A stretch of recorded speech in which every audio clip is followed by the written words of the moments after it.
उज्योति learning programme में आपका स्वागत है। चले इंग्लिश ग्रामर का थर्ड लेक्चर। उम्मीद है कि पहले दोनों लेक्चर आपको अच्छे लगे होंगे, और अच्छे लगे होंगे तो कीप शेयरिंग, ज़्यादा से ज़्यादा शेयर करिए, ज़्यादा से ज़्यादा शेयर करिए। हमारा टारगेट ही है कि हर तरह के सवाल बने, एडिटिंग के क्वेश्चंस बनने चाहिए, एरर्स बनने चाहिए। हर तरह के कंपिटिटिव एग्जामिनेशंस को आपको क्रैक करना है, आपको ये सोचना है। लास्ट वीडियो में हमने क्या पढ़ा था, थोड़ा याद करिए। पिछला लेक्चर कॉमन नाउन पर था, काउंटेबल नाउन पर था, और वो बाद में कॉमन नाउन पे हम लोगों ने कॉमन नाउन तक कंप्लीट किया।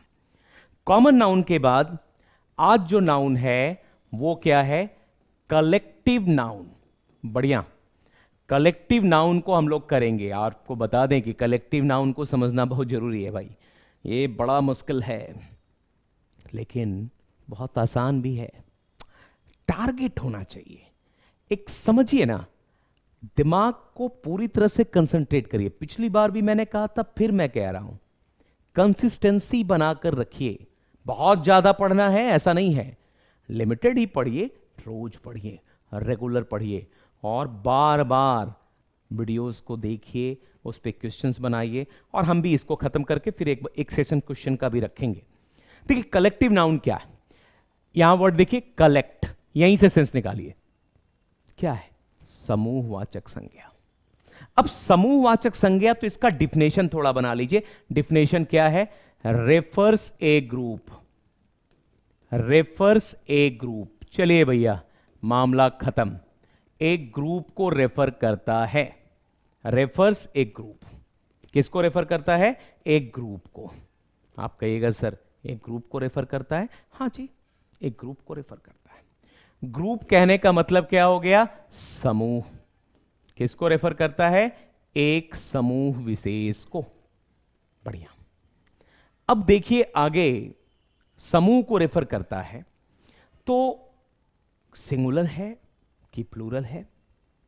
मैंने कहा ना, सिंगुलर प्लूरल सुनने में बड़ा आसान लगता है लेकिन क्वेश्चन बहुत क्रिएट करता है। यह सवाल दिमाग में घुमा। चलिए थोड़ा देर आप सोचिए, क्या कलेक्टिव नाउन सिंगुलर है, क्वेश्चन मार्क, या कलेक्टिव नाउन प्लूरल है, क्वेश्चन मार्क। थोड़ा आगे इस लेक्चर में मैं इसको क्लियर करूंगा क्या है, लेकिन पहले तो आप इस बात पे फोकस करिए कि क्या ये सिंगुलर है या ये प्लूरल है। इस चीज पर आ जाइए आप, तो समझाते हैं आपको। ये सिंगुलर है या प्लूरल है, इसको जानने के लिए सबसे ज्यादा जरूरी क्या है, सबसे ज्यादा जरूरी है कि आप ये पहले समझें कि भैया कलेक्टिव नाउन के कितने भेद हैं, कितने पार्ट्स हैं। तो चलिए पहले पार्ट्स ही आपको दिखा दें कि कलेक्टिव नाउन के कितने पार्ट्स हैं, उस पर में आ जाएं, और उसके बेसिस पर में इसका हम सिंगुलर और प्लूरल निकाल लेंगे। तो कलेक्टिव नाउन का 3 पार्ट हो जाएगा।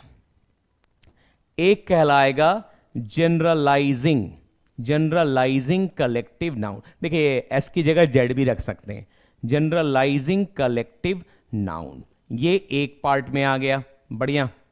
दूसरा कौन सा करते हैं, ग्रुप कलेक्टिव नाउन, ये दूसरा हो गया, ग्रुप कलेक्टिव नाउन, ठीक है। और तीसरा कौन सा हो गया, distributive collective noun, distributive collective noun. अब देखिए एक बात मैं बता देता हूं, जब हम 3 पार्ट में बांट दिए तो आपके दिमाग में यह बात आ जानी चाहिए कि 3 तरह की कैटेगरी होगी, तभी जाकर के हम लोगों ने 3 अलग अलग क्लासिफिकेशन किया है। तो डायरेक्टली यह कह देना कि कलेक्टिव नाउन सिंगुलर है, यहां भी प्रॉब्लम है, और यह कह देना कि कलेक्टिव नाउन प्लूरल है, यहां भी प्रॉब्लम है। तो आज इसी पर हम लोग फोकस करेंगे कि क्या यह सिंगुलर है या प्लूरल है।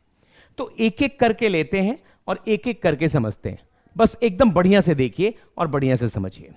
चलिए सबसे पहले हम लोग क्या लेंगे, जनरलाइजिंग कलेक्टिव नाउन, फिर लेंगे ग्रुप, और फिर लेंगे डिस्ट्रीब्यूटिव कलेक्टिव नाउन, और तीनों को मिला करके हम लोग देखेंगे। पहले ले रहे हैं generalising collective noun, generalising collective noun क्या है भैया, किसको कहते हैं जनरलाइजिंग कलेक्टिव नाउन। चलिए इस पर थोड़ा फोकस करते हैं कि what is called generalising collective noun, किसको कहा जाए। तो जनरलाइजिंग कलेक्टिव नाउन जो है वो क्या है, इस पर मैं थोड़ा सा फोकस करिए, इसको समझिए किसको कहते हैं जनरलाइजिंग कलेक्टिव नाउन। अच्छा, आपने एक वर्ड सुना है फर्नीचर, थोड़ा सा इस बात पे जाइए कि फर्नीचर वर्ड सुना है, तो फर्नीचर क्या है, कैसा कलेक्टिव नाउन है, इस पर देखिए। देखिए थोड़ा सा आप पढ़ गए होंगे सोचने में, अच्छा है, जितना सोचते हैं उतना बेहतर है। अब यहां पे मैं आपको दिखाता हूं। एक देखिए जनरली कलेक्टिव नाउन क्या है। सबसे पहले तो भैया एक ग्रुप है, ये दिमाग में बैठा लीजिए, कलेक्टिव नाउन है तो ग्रुप होगा। अच्छा, कैसा ग्रुप है, तो यहां दूसरा बात याद रखिए, formed of different types of units, different types of units, different types of units, अलग अलग प्रकार के यूनिट से बना हुआ। अब देखिए ये ऐसा ग्रुप है जो कि अलग अलग प्रकार के यूनिट से बना हुआ है। ठीक, गौर करिएगा, एक ही टाइप ऑफ यूनिट से नहीं बना, डिफरेंट टाइप ऑफ यूनिट से बना हुआ है, डिफरेंट टाइप ऑफ यूनिट, ठीक है, डिफरेंट टाइप ऑफ यूनिट से बना हुआ है। अच्छा, उसके बाद में आ जाइए, ऑलवेज कंसीडर्ड सिंगुलर, बस ये बड़ा धक्का है आपके लिए, ऑलवेज कंसीडर्ड सिंगुलर, हमेशा इसको क्या मानेंगे, सिंगुलर मानेंगे, ये प्लूरल कंसीडर होता ही नहीं है भाई साहब। और अगला क्या याद रखिएगा, hence, hence we need not add S E S, इसमें हम एस ई एस नहीं जोड़ेंगे, ध्यान दीजिए, कभी भी गलती से इसमें एस ई एस नहीं जोड़ेंगे। And we should use plural verb, sorry we should use, क्या यूज करेंगे इसके साथ, we should use singular verb, verb कैसा यूज करेंगे, सिंगुलर वर्ब विथ इट, बस दिमाग में इतना बैठा लीजिए। क्या क्या बातें कही, रुके, मैंने कहा भैया एक ग्रुप है, तो भैया फर्नीचर क्या है, बहुत सारे पशकर लकड़ी के सामान वगैरह सब फर्नीचर हैं और वो एक ग्रुप ही है। फिर मैंने कहा डिफरेंट यूनिट से बना है, देख लीजिए भैया, बेड हो गया अलग चीज है, सोफा का काम अलग है, चेयर का काम अलग है, बेंच का काम अलग है, डेस्क का काम अलग है, सबका काम अलग अलग है, तो डिफरेंट यूनिट से बना हुआ है, ये भी बात आपको समझ में आ गई। फिर मैंने कहा कि हमेशा सिंगुलर होगा, मतलब इसमें एस ई एस नहीं लगाएंगे और वर्ब हमेशा सिंगुलर रखेंगे। अब चलिए इस पे एक एग्जाम्पल आपको एग्जाम में कैसा दे सकता है, उस पर मैं आकर के सोचते हैं कि एग्जाम्पल कैसा दे सकता है और इसको बनाएंगे कैसे। चलिए इस पर मैं सोचते हैं कि एग्जाम्पल कैसा दे सकता है और इसको बनाएंगे कैसे। जैसे हम कहते हैं एग्जाम में आ गया फर्नीचर्स आर केप्ट देयर, मान लीजिए आर केप्ट देयर, ये एग्जाम में आ गया कि फर्नीचर्स वहां रखे हैं, तो फर्नीचर में यहां पे क्या आ गया, एस ऐड हो गया, हम कभी नहीं कर सकते क्योंकि ये हमेशा हमें क्या रखना है, सिंगुलर। आर आ गया, आर हम कभी नहीं कर सकते, ये हमें रखना है इज।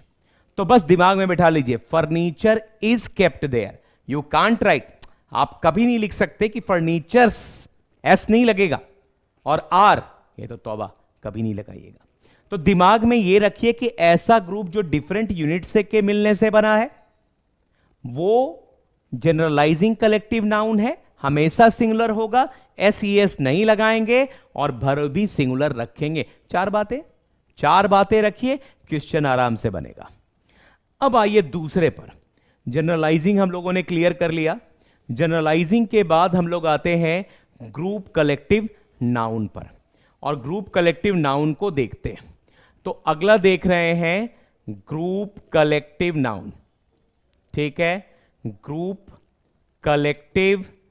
कलेक्टिव नाउन क्या है भैया, ग्रुप कलेक्टिव नाउन, ये भी कलेक्टिव नाउन है। तो पहला बात याद रखिए क्या होगा भैया, एक ग्रुप होगा, ये बात तो धड़ाक से पहुंच जाओ बाबू, जितने लोग बैठे हो ये बात तो समझ जाओ कि ग्रुप कलेक्टिव नाउन है तो ग्रुप होगा। अच्छा किसका ग्रुप होगा भाई, तो सिंपल सी बात है, वो डिफरेंट था, ये क्या है, similar type of units, similar type of units, एक ही प्रकार के यूनिट्स होंगे। आहा, वो अलग अलग प्रकार के यूनिट थे तो सिंगुलर था, ये एक ही प्रकार का यूनिट है तो बस भैया अगला चीज क्या याद रखोगे, ऑलवेज कंसीडर्ड प्लूरल हमेशा क्या माना जाएगा? कंसीडर्ड प्लूरल हमेशा प्लूरल होगा। बस आराम से इस बात को दिमाग में बिठा लो।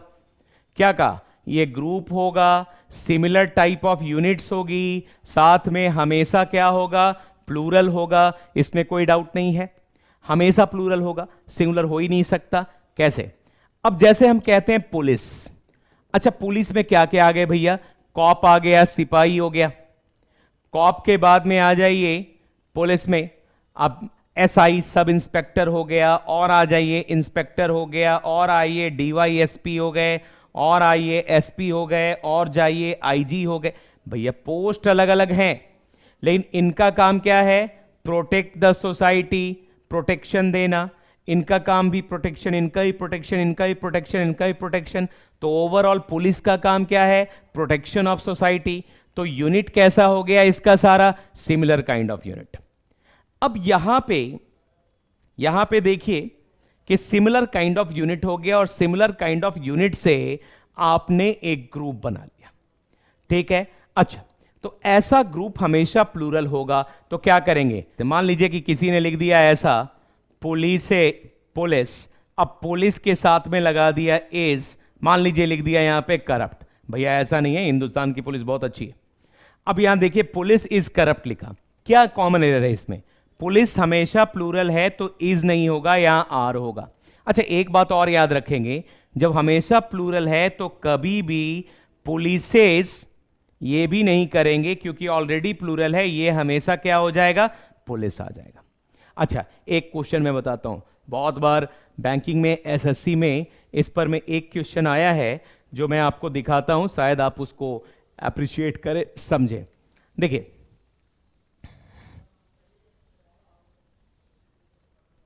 अच्छा जैसे आ गया five police were there 5 police were there to arrest him.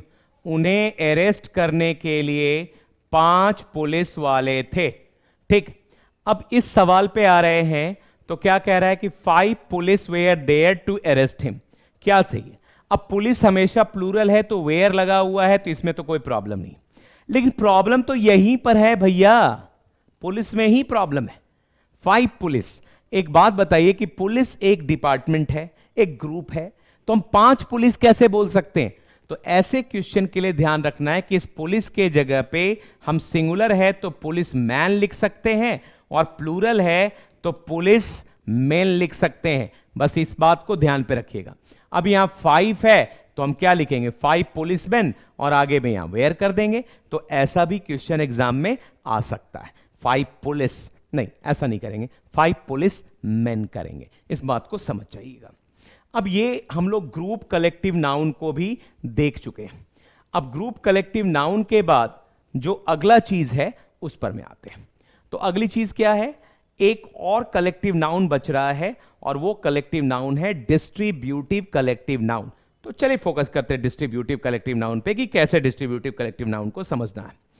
अब आ जाइए यहां पे, अगला जो है वो है डिस्ट्रीब्यूटिव कलेक्टिव नाउन। अब देखिए डिस्ट्रीब्यूटिव कलेक्टिव नाउन क्या है, ये बड़ा फंसाएगा क्वेश्चन। देखिए डिस्ट्रीब्यूटिव कलेक्टिव नाउन क्या है, फिर यहां पे आइए, पहला समझिए ए ग्रुप। आप कहिएगा सर ये तो तीनों में बताएं, होगा ही, कलेक्टिव नाउन है, ग्रुप ही होना है भाई। दूसरा क्या है? फॉर्म्ड ऑफ, बनता है, किससे बना है? Formed of similar kind of या टाइप ऑफ यूनिट्स। कहिएगा सर अभी ग्रुप में आपने similar kind of unit, similar type of unit बताया, तो फिर दोनों में अंतर क्या है? अंतर है ना, देखिए क्या अंतर है, क्या अंतर है? सोस oneness in action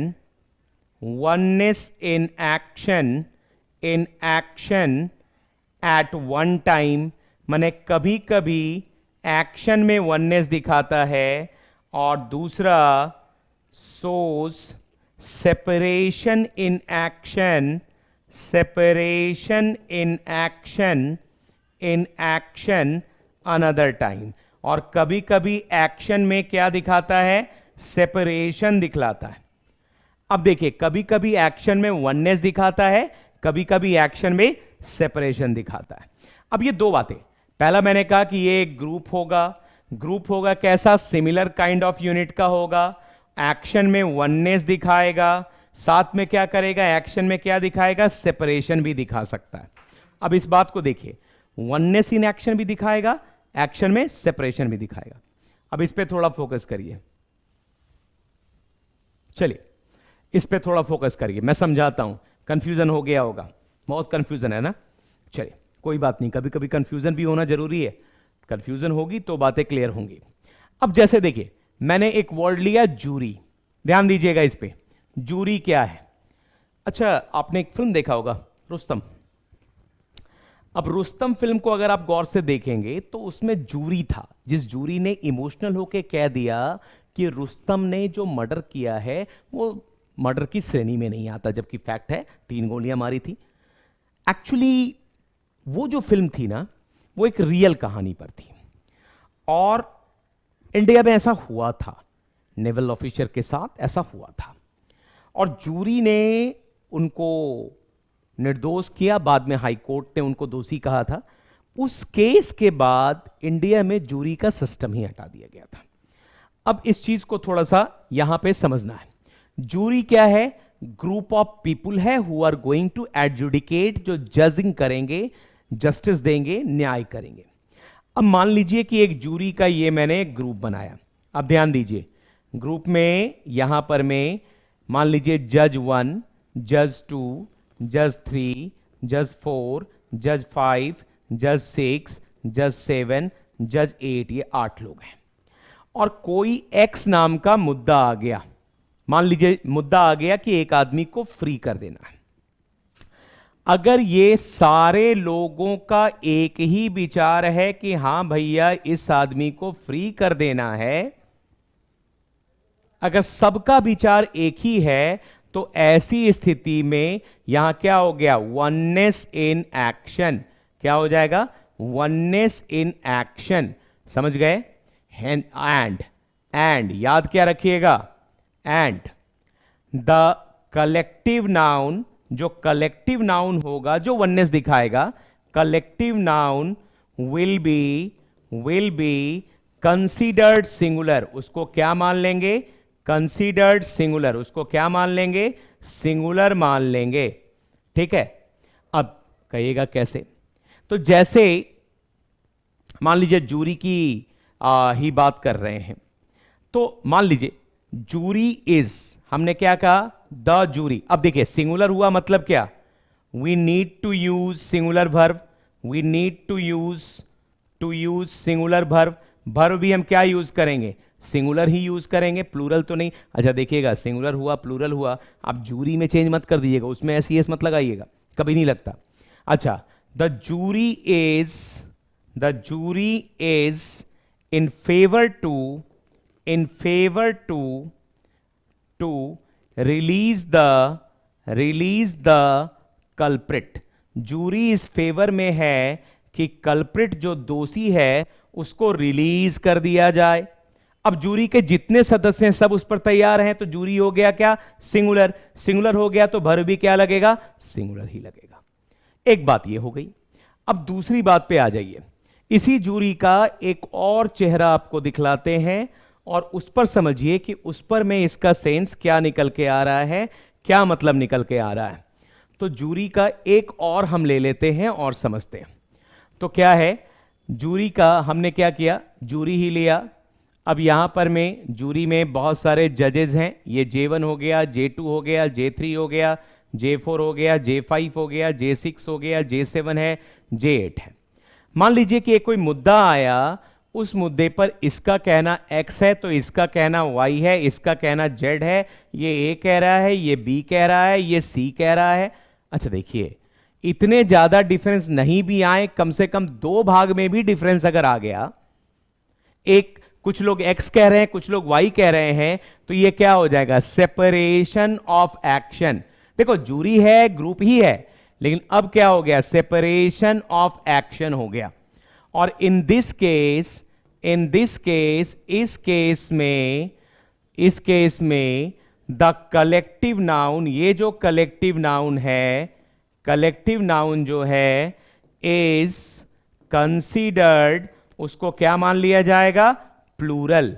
अच्छा, जब प्लूरल मानेंगे तो क्या होगा, the verb and pronoun used, जो वर्ब या प्रोनाउन यूज होगा will also be in plural, वो भी प्लूरल में होगा। वहीं तो एरर आएगा एग्जाम में, इसी जगह पे एरर आएगा। अब क्या कहा कि अगर सेपरेशन दिखा दिया तो हम जूरी को या किसी कलेक्टिव नाउन को प्लूरल मानेंगे, और प्लूरल मानेंगे तो आगे जो वर्ब यूज करेंगे या जो प्रोनाउन यूज करेंगे उसको भी प्लूरल रखेंगे। चलिए, एग्जाम में आ गया, द जूरी आर, एग्जाम में आया द जूरी आर डिवाइडेड, मान लो एग्जाम में ऐसे दे रहा है, द जूरी इज दे रहा है, ठीक है। अच्छा, डिवाइडेड इन इट्स ओपिनियन, अच्छा देख लीजिए भैया, तो क्या सही है क्या, चलो सोचिए, अभी पढ़ाया, देखिए क्या गलत होगा, समझ गए होंगे, तो समझ गए होंगे तो चलिए मैं भी बना दूं, द जूरी इज डिवाइडेड, बस यहां रुक जाइए भैया, डिवाइडेड है मतलब क्या, ओपिनियन अलग अलग हो गया, तो सेपरेशन ऑफ एक्शन, तो जूरी हो गया प्लूरल, तो इसके जगह पे करेंगे आर और इट्स के जगह पे करेंगे डियर, बस इस चीज को समझ जाना है, कोई दिक्कत तो नहीं। तो क्या मोटी बातें कलेक्टिव नाउन में समझें, ये सारी कलेक्टिव नाउन के एरर्स हमने खत्म कर दिया आपको।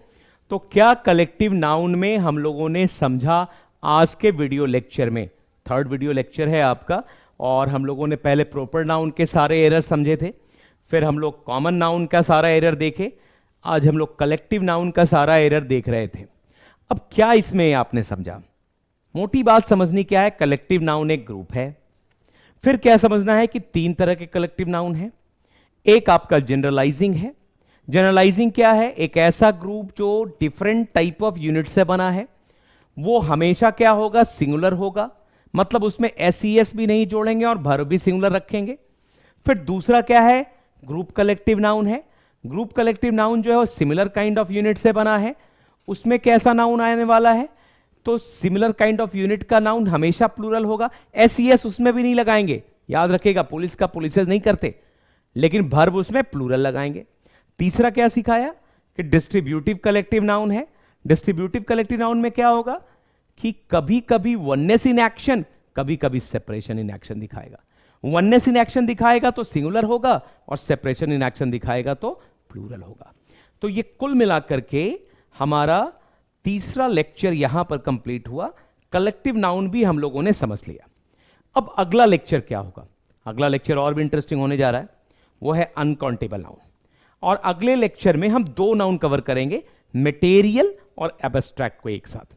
फिर उसके बाद हम लोग चलेंगे तो नंबर पे चलेंगे, और नंबर के एडिटिंग्स को देख करके फिर हम लोग एक क्वेश्चंस रखेंगे, एसएससी बैंकिंग यूपीएससी में जो क्वेश्चंस पूछे गए हैं, इतना जो हम लोग पढ़ चुके हैं उस पर में, और वो सेशन में हम सारे क्वेश्चन को 1 बाय 1 ले करके आपको सॉल्व करके दिखाएंगे कि ट्रिक कैसे लगानी है, कहां लगानी है। तब तक के लिए बस प्रैक्टिस करिए, कंसिस्टेंस रहिए, कुछ आपसे नहीं छूटेगा, आप बहुत बढ़िया से आगे बढ़ेंगे।